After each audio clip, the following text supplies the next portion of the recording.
Hi all. ഇന്നത്തെ മാർക്കറ്റിൽ എനിക്ക് രാവിലെ ഒരു എസ് എൽ അടിച്ചു. കാരണം നമ്മളെ ലെവലുകൾ ബ്രേക്ക് ചെയ്ത് പോയപ്പോൾ ഞാൻ ഡൗൺ സൈഡിലേക്ക് ട്രേഡ് എടുത്തിരുന്നു. അത് കുറച്ച് താഴേക്ക് വന്ന് തിരിച്ച് മുകളിലേക്ക് തന്നെ പോയിരുന്നു മാർക്കറ്റ് നന്നായിട്ട് തന്നെ. ആ സമയത്ത് എനിക്കൊരു എസ് എൽ അടിച്ചു. അതിനുശേഷം ഞാൻ വെയിറ്റ് ചെയ്ത് നിന്നു മാർക്കറ്റിൽ. പക്ഷേ മാർക്കറ്റ് വിചാരിച്ചതിനേക്കാളും നന്നായിട്ട് റിവേഴ്സായിട്ട് കയറിപ്പോയി. പിന്നീട് അവിടെ കൺസോൾട്ടേഷനാണ് ഉണ്ടായത്.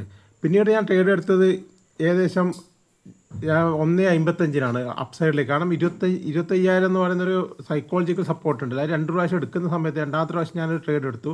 അത് വീണ്ടും അവിടത്തേക്ക് തന്നെ തിരിച്ചു വന്നിട്ട് അവസാനം ഒരു 2.5 ആവുന്ന സമയത്ത് നല്ലൊരു അപ്പ് ട്രെൻഡ് വന്നു. അതിൽ ചെറിയൊരു പ്രോഫിറ്റ് കിട്ടിയിരുന്നു. അതാണ് ഇന്നുണ്ടായ 2 ട്രേഡുകൾ. ആദ്യത്തെ ട്രേഡ് ലോസ് ആയിരുന്നു. നമ്മൾ ലെവൽ ബ്രേക്ക് ചെയ്തപ്പോൾ ഞാൻ താഴേക്ക് എടുത്ത ട്രേഡ് ലോസ് ആയിരുന്നു. രണ്ടാമത്തെ ട്രേഡ് പ്രോഫിറ്റായി. അങ്ങനെ അത്യാവശ്യം ചെറിയൊരു ബ്രേക്ക് ഇവനിൽ നിൽക്കുന്നത്. നാളത്തെ പ്രധാനപ്പെട്ട ലെവൽ വെച്ചെങ്കിൽ ഒരുപാട് ലെവലുകളൊന്നും നാളെ പറയാനില്ല. ഇന്നലത്തെ പോലെ ഇന്നലെ നല്ല കുറച്ച് ട്രിക്കി ഡേ ആണെന്നല്ലേ ഞാൻ പറഞ്ഞിരുന്നു.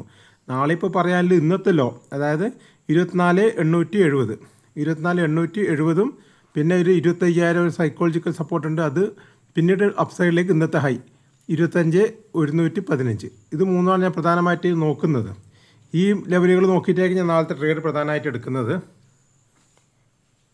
അപ്പോൾ എന്തെങ്കിലും കാരണവശാൽ ഒരു ഗ്യാപ്പ് അപ്പ് ഓപ്പണിംഗ് ആണെങ്കിൽ, നാളെ ഇപ്പോൾ ഗ്യാപ്പ് അപ്പ് ഓപ്പണിംഗ് ആണെങ്കിൽ ഞാൻ പ്രതീക്ഷിക്കുന്ന മാർക്കറ്റ് താഴേക്ക് വന്നിട്ട് 25,120 ആ ലെവൽ ടച്ച് ചെയ്ത് കുറച്ചും കൂടി താഴേക്ക് വരാൻ സാധ്യതയുണ്ട്. 25,900 വരെയൊക്കെ, 900 അല്ല 25,90 വരെയൊക്കെ വരാനുള്ള സാധ്യതയുണ്ട്. അതിനുശേഷം മാർക്കറ്റ് റിവേഴ്സ് തരുന്ന സമയത്ത് ഞാൻ അപ്പ് സൈഡിലേക്ക് പോയി ട്രേഡ് എടുക്കും. അല്ല അത് മാർക്കറ്റ് ഗ്യാപ്പ് അപ്പ് ആക്കിയിട്ട് മുകളിലേക്ക് തന്നെ പോവുകയാണെങ്കിൽ 25,250 എത്തുന്ന സമയത്ത് ഡൗൺ സൈഡിലേക്ക് പുട്ട് ഓപ്ഷൻ ഞാൻ ബൈ ചെയ്യും. അല്ല ഏകദേശം സൈഡ് വേസ് ഓപ്പണിംഗ് ആണെങ്കിൽ ഈ പറഞ്ഞ പോലെ 25,120 ഇന്നത്തെ ഹൈ ബ്രേക്ക് ചെയ്യുമ്പോഴോ അല്ലെങ്കിൽ 25,000 ഡൗൺ സൈഡിലേക്ക് ബ്രേക്ക് ചെയ്യുമ്പോഴോ ഞാൻ ഡൗൺ സൈഡിലേക്ക് ഒരു ട്രേഡ് എടുക്കും. അപ്പ് സൈഡിലേക്കാണെങ്കിൽ 25,120 ബ്രേക്ക് ചെയ്യുന്ന സമയത്ത് അപ്പ് സൈഡിലേക്ക് ഒരു ട്രേഡ് എടുക്കും.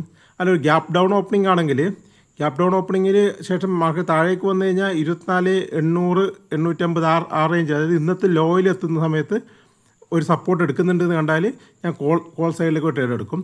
അല്ല അതിനുശേഷം മാർക്കറ്റ് ഗ്യാപ്പ് ഡൗൺ ഓപ്പൺ ആയിട്ട് മുകളിലേക്ക് പോയി കഴിഞ്ഞാൽ 25,000 ഒരു റെസിസ്റ്റൻസ് എടുക്കുന്നുണ്ട് എന്ന് കണ്ടു കഴിഞ്ഞാൽ ഞാൻ ഡൗൺ സൈഡിലേക്ക് ഒരു ട്രേഡ് എടുക്കും. അങ്ങനെയാണ് മാർക്കറ്റിൽ നാളെ ഞാൻ പ്ലാൻ ചെയ്തിരിക്കുന്നത്. അപ്പോൾ നോക്കാം നമുക്ക് മാർക്കറ്റ് നാളെ എന്താവും എന്നുള്ളത്. ഓക്കെ.